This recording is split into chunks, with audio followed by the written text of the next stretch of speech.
Hey guys, Mrs. McBride here. I hope you're actually seeing me. I don't know. We'll see how this goes. These are the directions for how to do the Little G 3 Ways Lab at home. So what I'm going to recommend first is that you have a measuring tape or a meter stick or something like that. You also need a stopwatch and you need some sort of ball, like a golf ball, a tennis ball, a super ball, before you get started. Okay, so I'm going to give you some directions and here you go. All right, so the first thing that you're going to do is you're going to do little g 2 out of these 3 ways.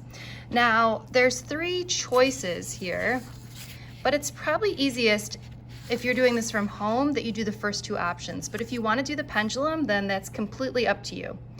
Okay, so the first one is dropping an object out of a 2nd-story window or higher. So hopefully you live in a 2-story house, and you can open up a 2nd-story window and you're going to drop an object from that window down to the ground, and you're going to use that measuring tape that hopefully mom or dad has in order to do that. Now, what if you don't live in a 2nd-story house? Well, then just drop it from the ceiling. Okay, do your best. So what are you actually measuring? Well, our goal is to calculate what little g is. So in order to calculate little g, we're basically wanting to find what is the acceleration. So in order to find the acceleration, what we're looking for is what else do we know here? Okay, well, this you can measure. We're assuming that you're dropping this from rest. We don't know anything about this, but you could also measure the time. Okay, so if I think about the equation that doesn't have v in there, it's my x equals v naught t plus 1/2 at squared. If my initial velocity is 0, I get x equals 1/2 at squared. Or if I solve for a, in this case, which will be little g, I'm going to multiply both sides by 2. 2x equals at squared, divide both sides by t squared, and I get 2x over t squared is equal to a. So my thought is that if we collect some distance and time data, we should be able to find the acceleration. So I would expect you guys would want distance and time. So this distance can stay the same.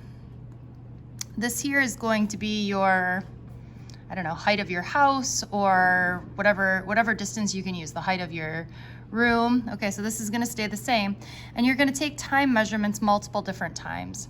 How many values or how many times do you think you should do this? Well, I guess for me, I am thinking that you are going to do this maybe, I don't know, somewhere between 7 and 10 times. Okay.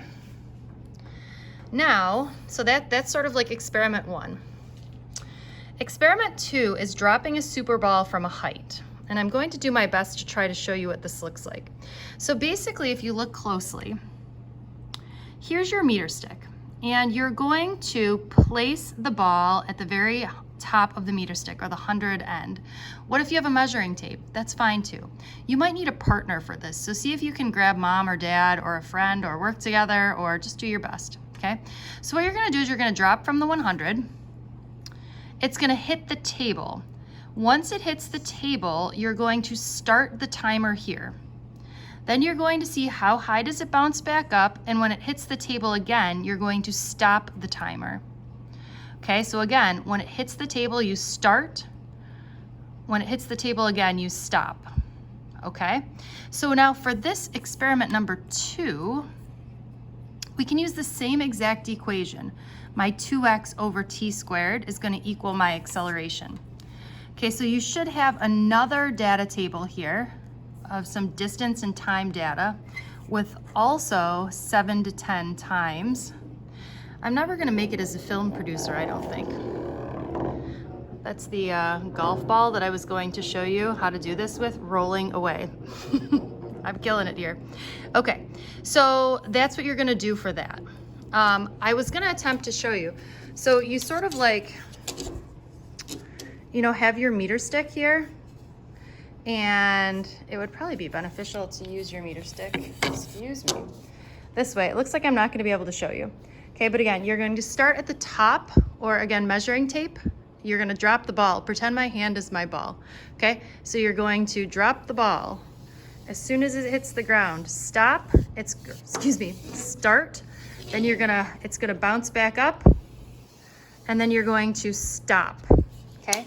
So what the important thing is here is, first of all, that we're measuring in meters, and also the time that you measure. This is really half the time, because the ball bounced up and then down.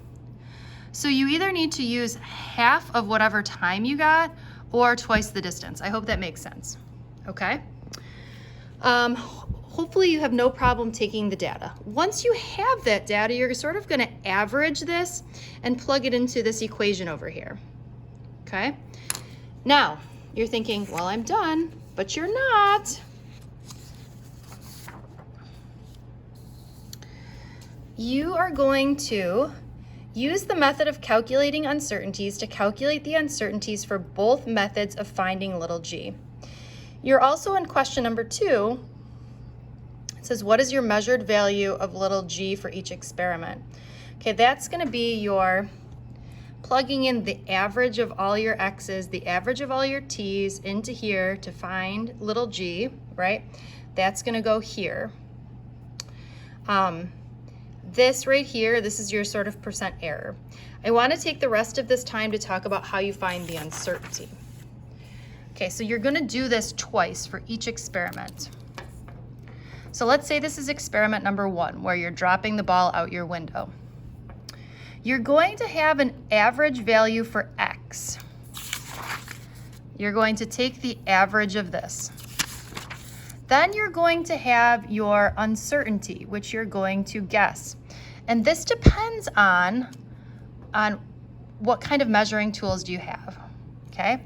You're gonna do the same thing for the time. The time will be your average, okay? And then you're going to guess the uncertainty, okay? How good are you at timing? I guess it depends on how far away you are. So human reaction time is at least 0.2 seconds, so I would guess at least 0.2, but maybe if you're working by yourself, there's more error, okay? Once you have these, we're gonna find A. Okay, now A, we're going to have to find this. You're going to find the main value for A by doing our 2x over t squared, where you're using this value for x and this value for t. But we need to also find the uncertainty for A.